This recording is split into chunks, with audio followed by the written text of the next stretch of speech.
બનાસકાંઠામાં સ્થાનિક સ્વરાજની ચૂંટણી વચ્ચે કોંગ્રેસે મહત્વનો નિર્ણય લીધો છે।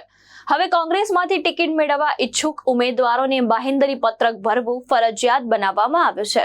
સ્થાનિક સ્વરાજની ચૂંટણી વચ્ચે કોંગ્રેસ પાર્ટી દ્વારા બનાસકાંઠામાં મહત્વપૂર્ણ નિર્ણય લેવામાં આવ્યો છે।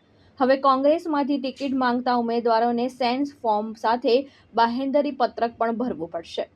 આ નિર્ણય પાછળનું મુખ્ય કારણ અગાઉ થયેલા પક્ષ પલટાના બનાવ હોવાનું જણાવાયું છે, જેના કારણે પાર્ટીને નુકસાન સહન કરવું પડ્યું હતું। પાર્ટી દ્વારા સ્પષ્ટ કરવામાં આવ્યું છે કે જો કોઈ ઉમેદવાર જીત્યા બાદ પક્ષ પલટો કરશે તો પક્ષાંત ધારોની કોર્ટમાં જઈ તેનું સભ્યપદ રદ કરાવવા કાર્યવાહી કરવામાં આવશે।